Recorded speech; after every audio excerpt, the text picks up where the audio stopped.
यतो न्वयामि करतस्यार्थेषु विघ्नेश्वरात् तेने ब्रह्मरुद्रादिकवये मुह्यन्ति यत्सूरयः तेजो वायुर्दां यथा विनिमयो यत्र सर्वो दिशा दाम्नासेन सदा निरस्तकुवकं सत्यं परं धीमहि सत्यं परं धीमहि सत्यं परं धीमहि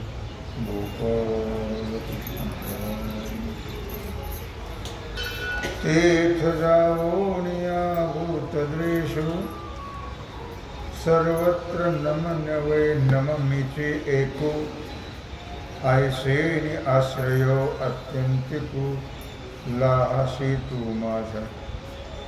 भगवान सिद्धेश्वराच्या असीम कृपेनं श्री रुक्मिणी पांडुरंगाच्या चरणाजवळ बसून श्री सद्गुरू ज्ञानेश्वर महाराज, श्री जगद्गुरू तुकाराम महाराज, श्री संत एकनाथ महाराज यांच्या चरण सान्निध्यामध्ये आपण सर्वजण मिळून महान ग्रंथराज ज्ञानेश्वरीच्या 18व्या अध्यायाच्या 1361 ओळीचा आपण विचार करतो आहोत. या ठिकाणी आहे द्वेष. अर्थात संत आणि भगवंत यांच्या ठिकाणी द्वेष नाही आहे. ते द्वेषात आज फार मोठा महत्त्वाचा दिवस आहे. आज जगद्गुरू तुकाराम महाराज यांची बीज आहे.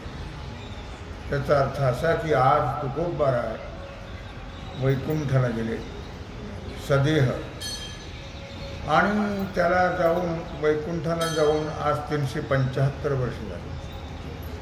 म्हणून हे तुकोबारायाच्या वैकुंठ गमनाचं अमृत महोत्सवी वर्ष आहे.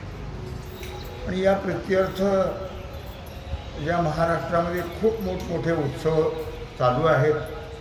आणि देहुला तर फारच मोठा उत्सव चालू आहे. तिथं 100 एकरामध्ये 40 लाखाचा मांडव दिलेला आहे. आणि मोठा कार्यक्रम आहे.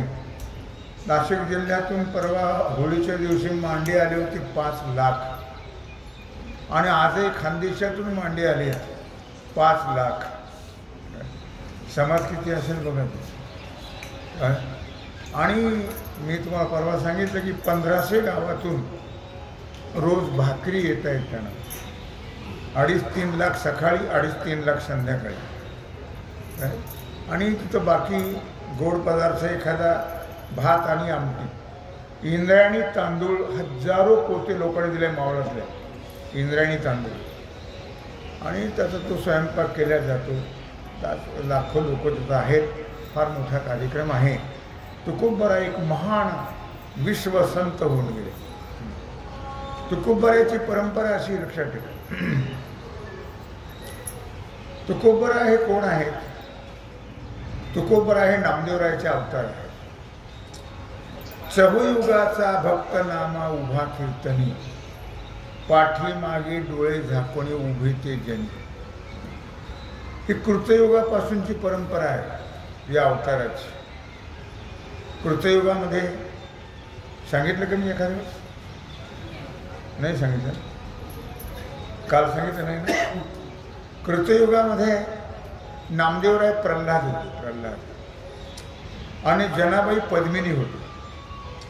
पद्मिनी म्हणजे प्रल्हादाची दासी. पुढे त्रेतायुगामध्ये नामदेवराय अंगद होते आणि जनाबाई मंथरा होती. द्वापार युगामध्ये नामदेवराय उद्धव होते आणि जनाबाई कुब्जा होत्या. कलियुगामध्ये 2 अवतार बदलले. कलियुगामध्ये नामदेवराय आणि जनाबाई प्रत्यक्ष.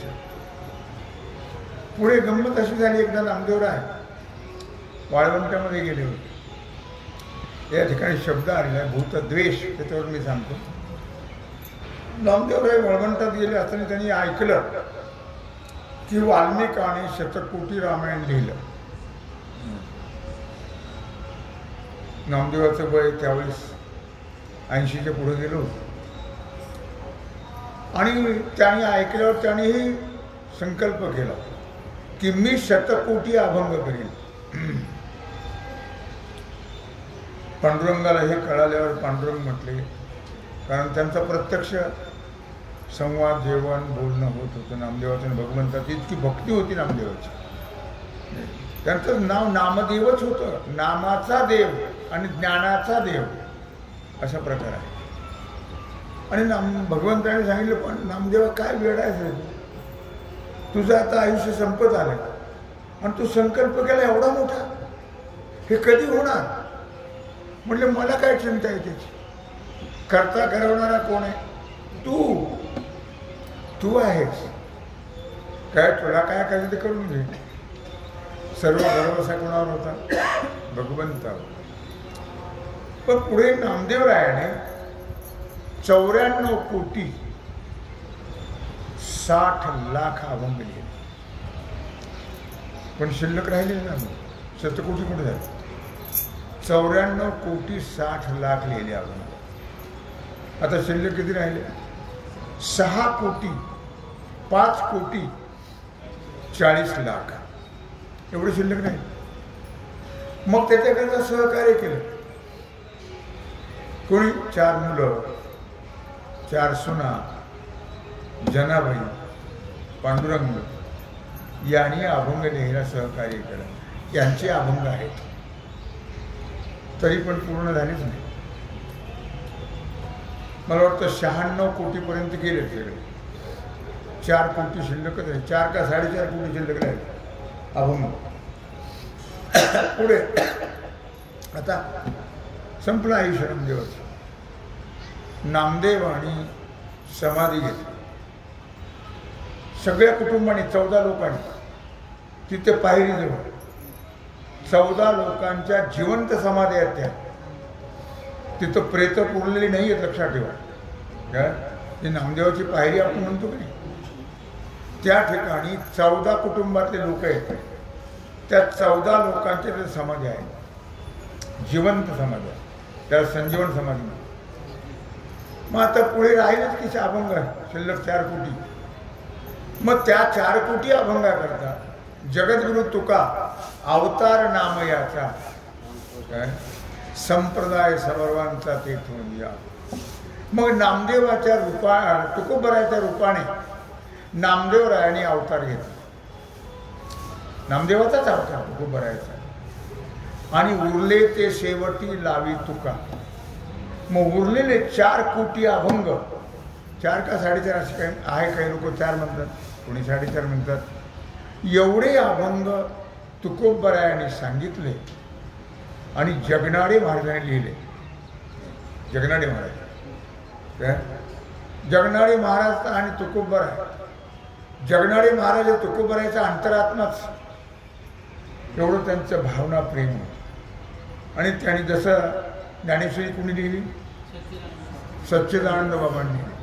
मौली लोक म्हणतात ते आता चित्रकार ते फोटो काढणारे माऊलीच्या हातात ते देतात मोराचं पंख, दौत आहे पुढे. हे चुकीचं आहे. ज्ञानेश्वर महाराजांनी ज्ञानेश्वरी लिहिली नाही, ही सच्चिदानंद बाबाने लिहिली. तसा गाथा तुकाराम महाराजांनी लिहिला नाही. तुकाराम महाराजांनी सांगितला आणि जगनाडे महाराजांनी लिहिला. संताजी महाराज जगनाडे त्यांनी तो लिहिला गाथा. लक्षात. मला मुद्दा काय सांगायचा होता की आता तुकोबरायाचा आज बिजेचा दिवस आहे, वैकुंठ सोहळा म्हणून थोडं त्यांच्याबद्दल मी बोलतो आहे. या ठिकाणी असा शब्द आलेला आहे, तेच जाऊन या भूतद्वेषू सर्वत्र नम वै नम मीच एकू ऐसे आश्रयो अत्यंतिको लहाशी तू माझा.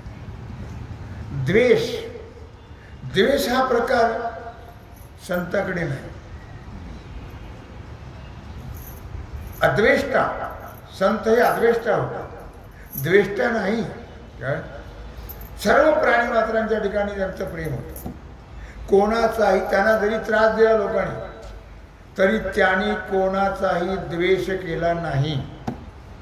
किती त्रास झाला त्याला प्रमाणच नाही ना. त्या काळामध्ये ब्राह्मण इतराने कीर्तन प्रवचन करायचे असं दंडक होतं. बाकीच्याने बोलायचं नाही, बाकीच्याने श्रवण करायचं आणि त्यांनी सांगायचं. पण तुकोबा हे कीर्तन करू लागले. हे काही मंबाजीला पटत. कट्टर होते ब्राह्मणत्ववादी मंबाजी बाबा, आणि त्यांना काही ते पटत नव्हतं. यांनी कीर्तन करावं, हा शूद्र आहे, यांनी कीर्तन करावं योग्य नाही. आता ते काय होतं ना का, तुकोबारायचे पूर्वज होते विश्वंभर बाबा. त्यांच्या स्वप्नात पांडुरंग आले. अरे मी तुझ्या विहिरीमध्ये आलेलो आहे, मला काढून माझी स्थापना कर. ज्या आता देवाला तुम्ही जे मूर्ती पाहता ना विठ्ठल रुक्मिणीच्या, त्या स्वयंभू आहेत, त्या घडवलेल्या नाही आहेत लक्षात. मग विश्वंभर बाबा गेले विहिरीवर आणि जाऊन ते पाणी उपसलं आणि पाहिलं तर त्या विठ्ठल रुक्मिणीच्या मूर्ती निघाल्या स्वयंभू, आणि त्या स्थापना केल्या. तर त्या ठिकाणी मंदिर नव्हतं असं. हे आता सर्व आता झाले. इथं सुद्धा हे काही नव्हतं लक्षात. काय हे फक्त इथं खाली एक असा भुयारासारखं होतं, वेडवाकडं मंदिर होतं इथं, आणि खाली महादेव हे स्वयंभू आहे. हे बसविलं नाही कोणी, काय सिद्ध स्थान आहे. तर त्याप्रमाणे मंदिर ते तुकोबारायाने मग ते शेणा मातीनं असं पडकं मंदिर होतं, ते दुरुस्त केलं, लिंपलं, आणि तिथं तुकाराम महाराज दररोज भजन करायचे, कीर्तन. त्या कीर्तनाला भाविक लोक येत असत. आता गंमत अशी लक्षात ठेवा, मंबाजी बुवा सुद्धा दररोज कीर्तनाला जायचे, पण श्रद्धेने नव्हे. हा आमच्याबद्दल काय बोलतो म्हणून जात. आता तुकोबारायचे शब्द म्हणजे वेदवाणी आहे. तुकोबारायची तुका म्हणे आम्ही विधीचे जनिते, स्वयंभू आहोत, काही ते केले न हो, आम्ही विधीला निर्माण करणारे तुकोबाराय म्हणतात. हे शब्द मंबाजी बुवाला काही पटत नव्हते. मग त्यांना ते आवडले नाही. एकदा काय केलं त्यांनी, काटेरी काठी आणि बावळीची, आणि भर कीर्तनात लोकांच्या समोर मारलं त्यांना. सगळे काटे त्यांच्या अंगात पोचले. पण तुकोबाराय आपल्यासारखीच असतं. काय झालं असतं, तुकोबाराय सर्वत्र भूतद्वेषो न, कोणाचाही द्वेष करणारे नव्हते. संध्याकाळी तुकाराम महाराज त्यांच्या घरी गेले आणि हात दाबू लागले. तुम्हाला मला मारल्यामुळे तुम्हाला दुःख झालं, त्रास झाला असेल, हात दाबताय. अद्वेष्टा, द्वेष केला ओ नाही आहे. पुढे काही दिवस गेल्यानंतर तुकोबारायाने सहज त्यांच्या मुखातून शब्द निघाले, वेदाचा जो अर्थ आभासीच ठावा, ये राणी वहावा भार माथा. वेदाचा अर्थ आम्हाला माहिती आहे, बाकीच्याने त्याची हमाली करावी. हे शब्द काही मंबाजी बोला आवडले नाही. त्या काळात ते न्यायाधीश होते रामेश्वर भट्ट, ते वाघुलेला राहतात, मेन होते. ते सगळा न्याय निवाडा त्यांनी करायचा. आणि मग पुढे पुष्कळ दिवस हे तराट्याचं दप्तर जे होतं ते कुलकर्णीकडे होतं, त्यांना कुलकर्णी म्हणतात त्याच्याकरता. आणि त्यांनी ते सगळं पाहायचं, गावाची देखरेख. तसं न्याय निवाडा सगळा कोणी करायचा, रामेश्वर भट्टांनी करायचं. हा मंबाजी गेला तिथं वाघुलेला, आणि त्यांनी सांगितलं, मी द्वेष कसं नसतो संताकडे हे सांगतो. ते आज तुकोबारायाची बीजे म्हणून म्हणजे गेले ते तिथं गेल्यानंतर सांगितलं की काय तू आमच्या गावात त्याची वेडा तुझी आहे. आणि तो काय वाटेल ते बडबडतो झाला. तो म्हटला, वेदाचा अर्थ आम्हाला माहिती आहे आणि तुम्ही नुसती हमालीच करा. आता रामेश्वर भट्ट हे काही पूर्णत्वाला प्राप्त झाले नव्हते, अभ्यासू होते, ज्ञानी होते, पण शब्दज्ञानी होते. जो पूर्णत्वाला प्राप्त झालेला आहे, जो व्यापक बोधावर गेलेला आहे, त्याला कोणी काही म्हटलं तरी, कोणी काही म्हणा, मग भान नसे, अशी अवस्था असते. मग त्यांचं ते ब्राह्मणत्व जागं झालं रामेश्वर भट्टाचं, आणि त्यांना खूप राग आला.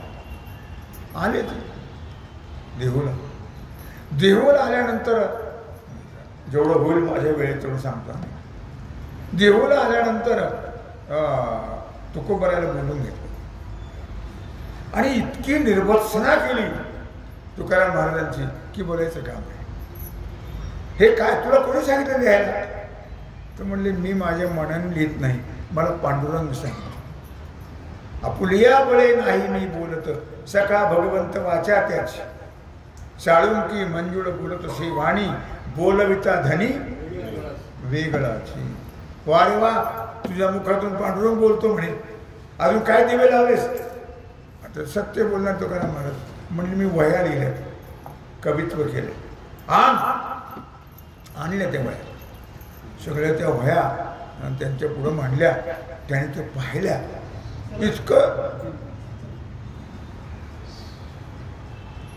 इतकं त्याच्यामध्ये तत्वज्ञान सखोल, सर्व वेदाचं तात्पर्य त्यात सांगितलं होतं.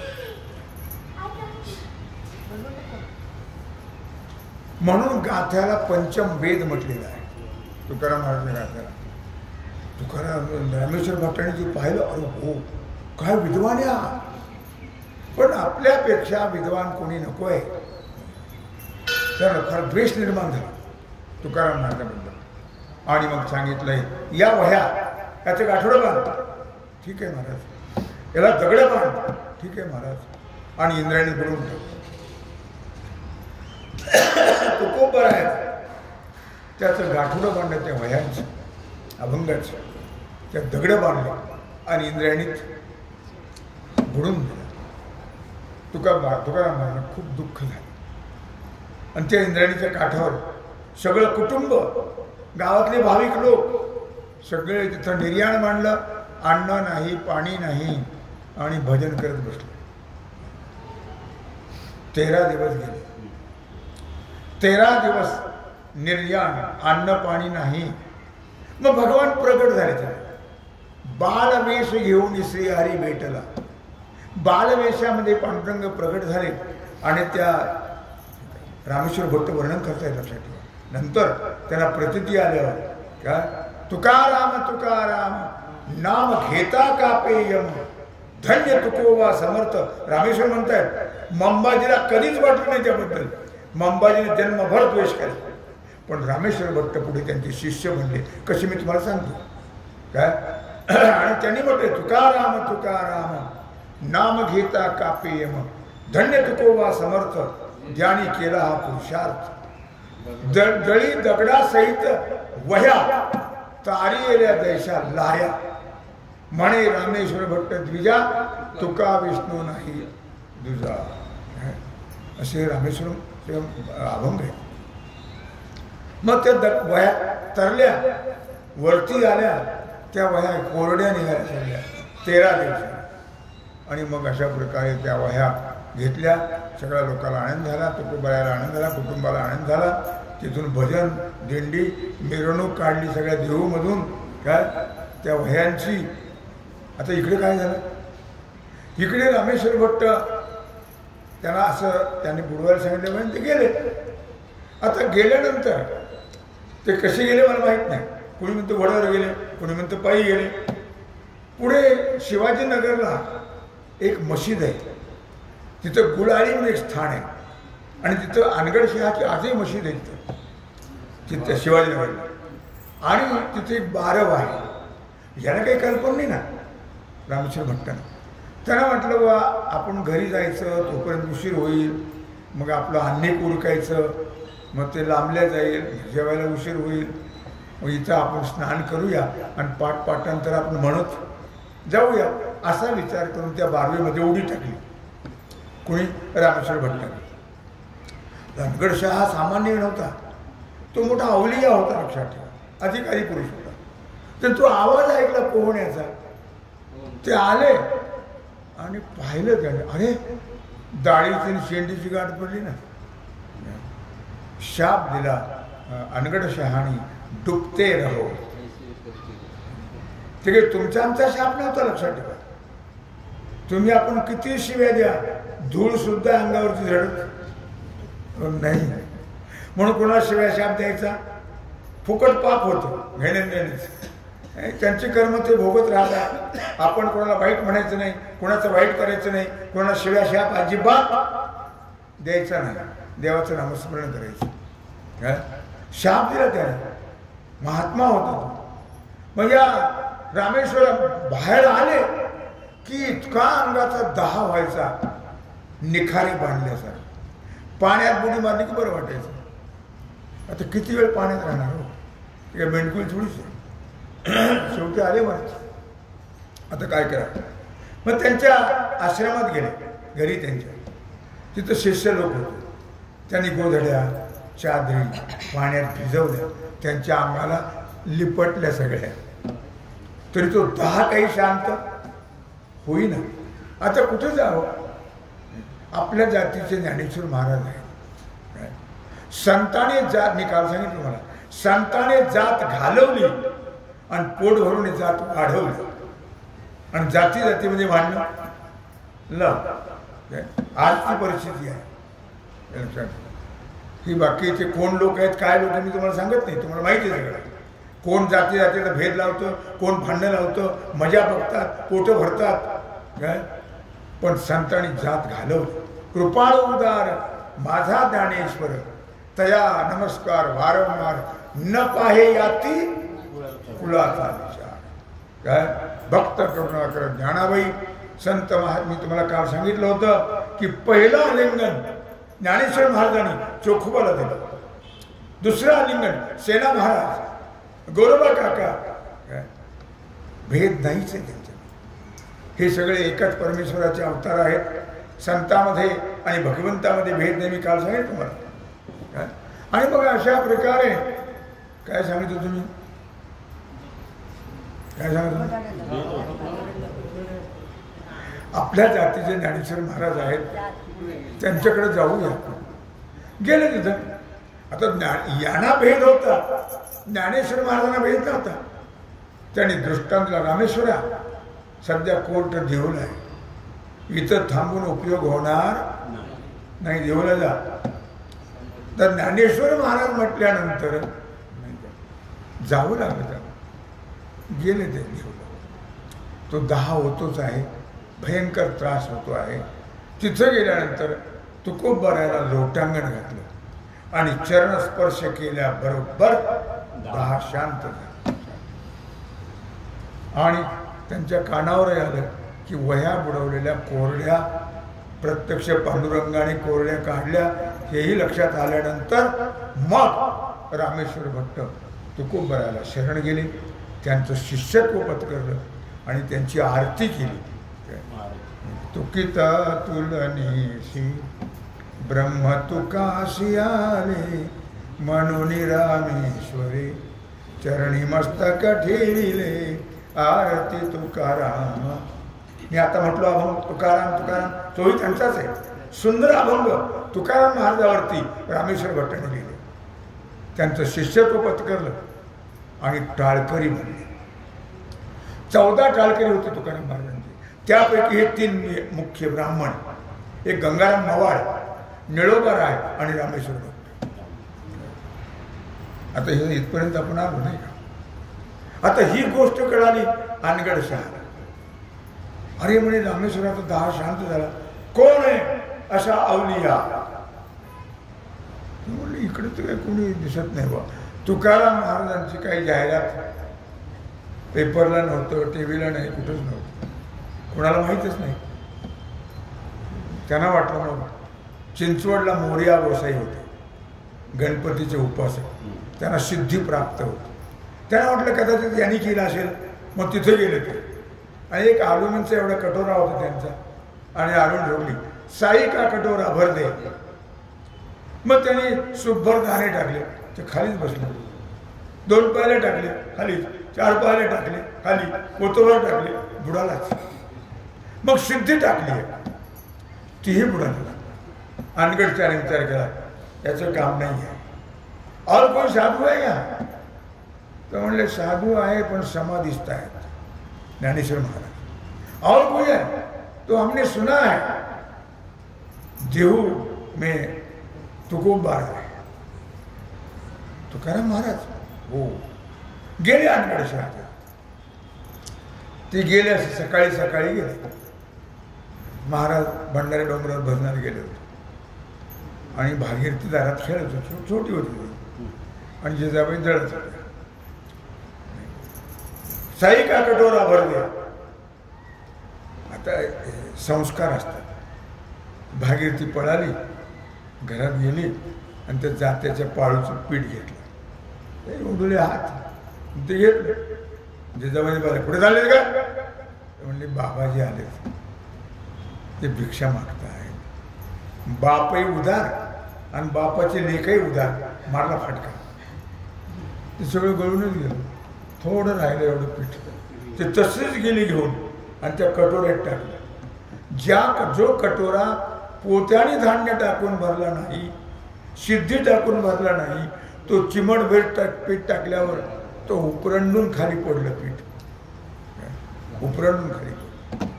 मग मिठी मारली पायाला, ओ तुकोबा, ओ तुकोबा, ओ तुकोबा. भागीरथी सांगितलं, महाराज मैं तुकोबा नहीं हूं, मैं उनकी लड़की हूं. अच्छा तुकोबा रे कहाँ है? तो वे भंडारगिरी पर गए भजन करने के वास्ते. मग अनगड शाह तिथे गेले आणि मग भक्ताचा महिमा भक्ताची जाणती, दुर्लभ त्या गती आणि काशी. अशा प्रकारे जाऊन भेटले आणि ते मग त्या आनंदाला पारावार नाही आहे. एकमेकाची भेट, तो आनंद, असा प्रकार घडला.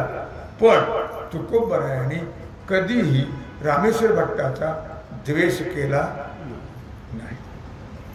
भूतद्वेषो जावो या ओवी तशी. काय आणखी एक गोष्ट सांगतो तुम्हाला मी. एक आज बीज म्हणून तुम्हाला त्यांचे काही प्रसंग सांगतो. फार मोठं चरित्र आहे त्यांचं, पण प्रसंग सांगतो. एकदा तुकाराम महाराज भंडाऱ्याहून भजन करून येत होते. तुम्हाला सगळ्या माहिती गोष्टी आहेत ह्या, पण आज सांगतो बीजे करता. ते येत होते तर रस्त्यामध्ये गुऱ्हाळ चालू होतं. गुऱ्हाळ द्वेष नाही कोणाचा, याच्याकडे सांगतो. त्या गुऱ्हाळाने हात मारले, ओ तुकोबा रस प्यायला या. गेले तुकाराम महाराज, त्याला रस दिला, रस पिले आणि ऊस दिला, मोळी बांधून मोठी त्यांच्या डोक्यावर. तुकोबराने घेतले आणि भजन करत गावात आले. छोट्या गावामध्ये प्रत्येक माणसं एकमेकाला माहिती असतात, स्वभाव कसे आहेत. आता सगळ्या पोरांना माहिती. आले पोरं धावत, बाबा आम्हाला ऊस, बाबा आम्हाला ऊस, बाबा आम्हाला ऊस. मागितलं की द्यायचं, मागितलं की द्यायचं, मागितलं की द्यायचं. एक राहिला. घरी गेले, आवली होतीच, तिच्या पुढं ऊस टाकला. म्हणजे ऊस कुठून आणलं? ते म्हणजे ते मळ्यात गेलो होतो मी आणि त्या ऊसवाल्याने मला हातमध्ये, त्या घोराळवाल्याने मला रस दिला आणि ऊस दिले. एकच दिला का? आपल्यासारख्या थोडं कुणी असतं. हो एकच दिला. कुठं भांडत असतं? त्याने सांगितलं मोळीभर दिले. मोळीभर? आणि हे एकच कसं आणला? अगं म्हणले तो मागितला नाही म्हणून आणला. काय मागितलं नाही म्हणून आणला, राहिला तेवढं शिल्लक. आणि बाकीचे देऊतली मुलं आपलीच आहेत, त्यांना देऊन टाकलं. ऊस त्यावेळेला असं रागीतूच भरतो. त्याने असा ऊस घेतला आणि पाठीवर मारला. झाला. किती लागलं असेल तू लक्षात घ्या तुम्ही. त्याचे 3 तुकडे झाले. काय झालं? आपल्याला जर असं मारलं तर आपण काय केलं असतं मला माहित नाही. 3 तुकडे झाले त्याचे. काय आवले म्हणजे तू शहाणी आहेस का? 3 तुकडे बरोबर केलेस. 2 पोराला दे आणि 1 आपण दोघं खाऊ. द्वेष हो नाही लक्षात ठेवा. काय तेच जाऊन या भूतद्वेषू, की ज्या ठिकाणी भूतांची काय म्हणत त्यांनी की भूतांची दया ही भांडवल संता, आपली ममता नाही देही. कुठल्याही प्रकारे कुठल्याही प्राणी मात्रांचा त्यांनी द्वेष केला नाही. तुम्हाला आणखी एक गोष्ट सांगितली होती. तुकोबा एकदा पंढरपूरला चालले होते आणि जात असताना एका जंगलात गेले. चुकलं रस्ता, जाता भजन करता करता चुकले. तर जंगलात असं गवत वाढलेलं, झाडी वाढलेली, माणसं नाही, पशु पक्षी नाही, काही नाही काही नाही काही नाही. आणि एक वाघ आला डरकाळ्यात पडत त्या जंगलात. तुकोबारायांनी पाहिलं. द्वेष नाही, भूत मात्र म्हटलंय. कुठल्याही प्राणी मात्र न घडो काय मत्सर कोणाचं असं म्हटलं आहे काय तर ते आलं वाघ डरकळ्या पुढं तू कुंभाराच्या पुढे उभा राहिला तोंड वाचून हे काय वेडा आहेस. अरे एक तर तुला पूर्वजन्माच्या कर्माने तुला या तमयोनी मिळाली आणि आताही तेच करतोस तू. याच्यावर धाव त्याच्यावर धाव त्याच्यावर धाव काय मुख्या जीवाला खा. तुला काही वाटतं का नाही. अरे काहीतरी सार्थक करून घ्या जन्माचा आपल्या. तू कुंभार आहे ते लक्षात. त्यांच्या शब्दाचा त्या वाघावर परिणाम झाला आणि त्याला वाचा निर्माण झाला. महाराज काय करू मी सांगा. काही नाही म्हणजे देवाचं नाव घेतलं गेले निघून कुंभार. हा देवाचं नाव घेत राहा सगळं सोडून दिलं. कोणावर धावायचं नाही ओरडायचं नाही काही नाही काही नाही खायचं नाही काही पडून राहिलं. हळूहळू हळू ते जंगल माणसाळले गेलं. ते पशु पक्षी जनावरं येऊ लागले पोरं येऊ लागले. अरे म्हणजे वाघ मेला काय कानात काड्या घाल नाकात काड्या घाल पण याने काही करायचंच नाही. अरे वाघ मेला वाटतं असं त्यांना वाटतं. पुढच्या महिन्यामध्ये पाणी आणणं नसलं तरी माणसं 40 दिवस राहतात मरत नाही. या तसा पडून राहिला होतो. मग पुढच्या महिन्यात पुन्हा वारीला आले पण ते आता रस्ता चुकली नाही ते मुद्दाम आले. अरे पण तो वाघ होत आपण काय झालं बघूया. मग ते जंगलात आले तर जिकडे तिकडे गुरं माणसं पशु पक्षी अरे वाघ मेला वाटतं इथं काहीच नाही. पुढे आल्यावर त्या मुलांना विचारलं गुररक्षण करणाऱ्या काय रे पोरावर वाघ होता मेला म्हणजे तू काय पडला तिकडे गेले तिथे.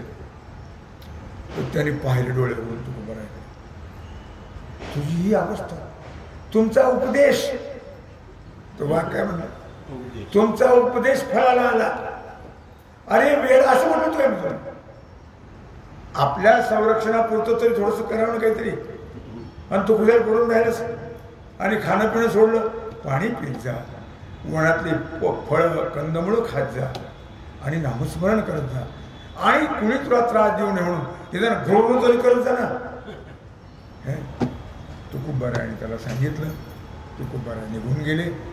नंतर पोरं आले की घोर अरे जिवंत आहे बरं का. पुन्हा पोरं कोणी जवळ आले. मग त्याने त्या वनामध्ये राहून चिंतन केलं भगवंताचं वाघाने बरं का. आणि कंदमुळं फळं खायचे.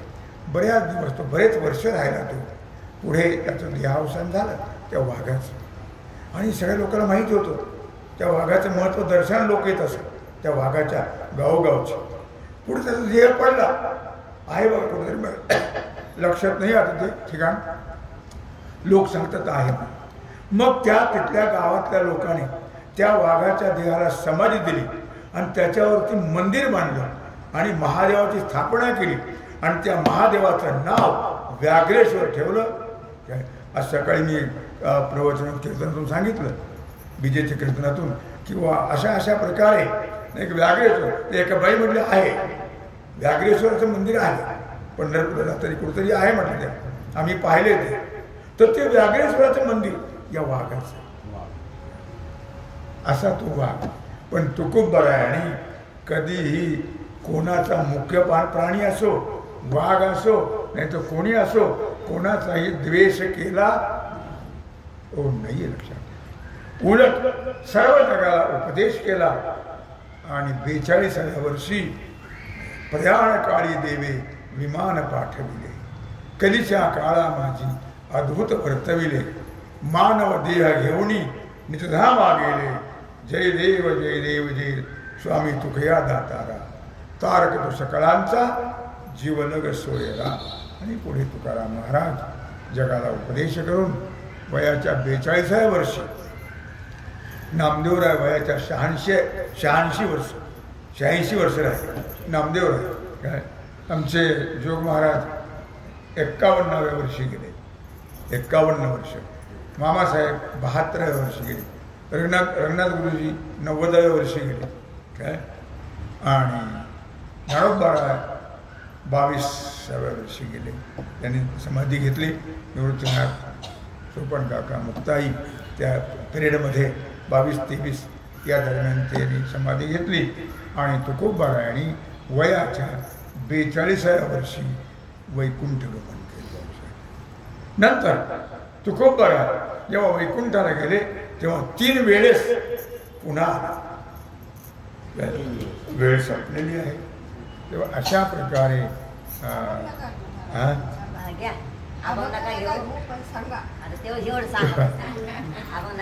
आणि मग 3 वेळेस झाले.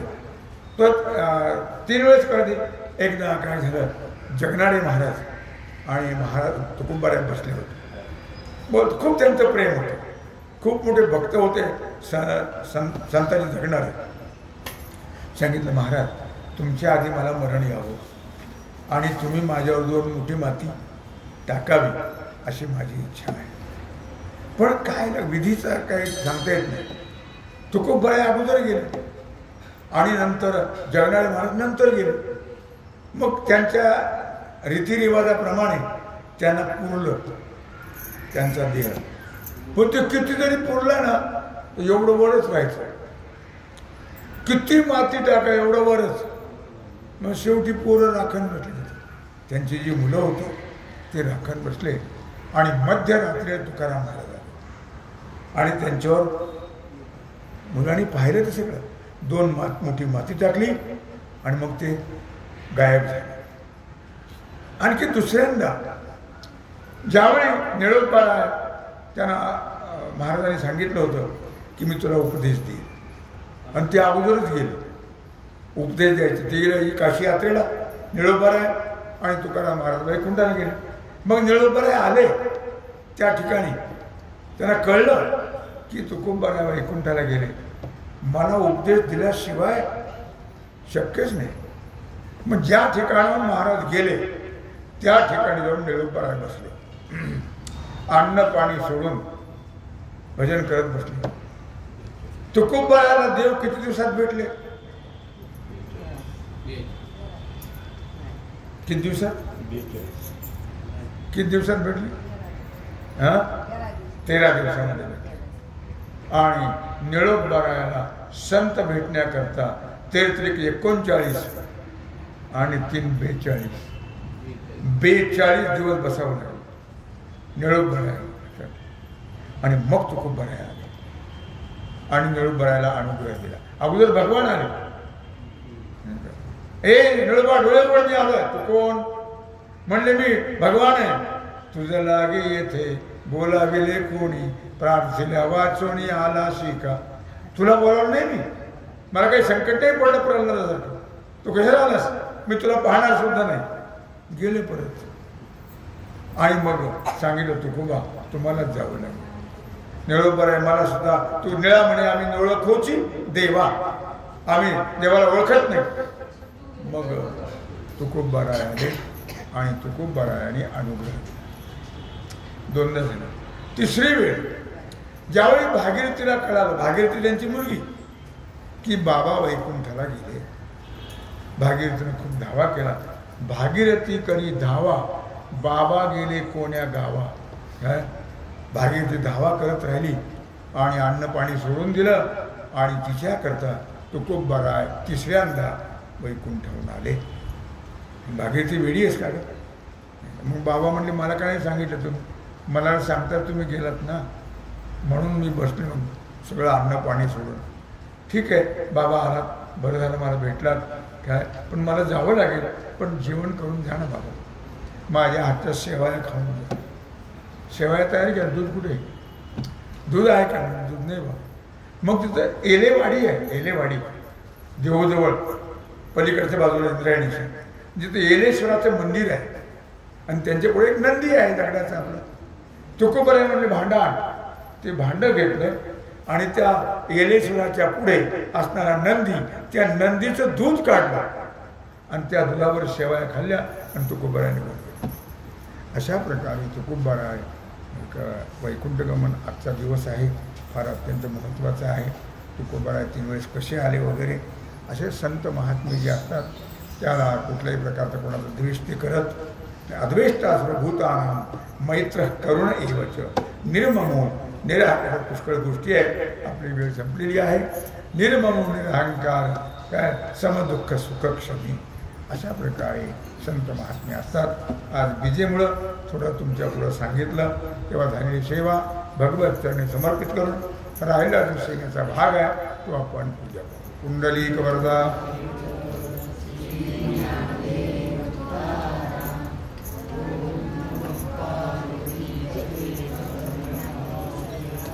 तुकाराम तुकाराम तुकाराम तुकाराम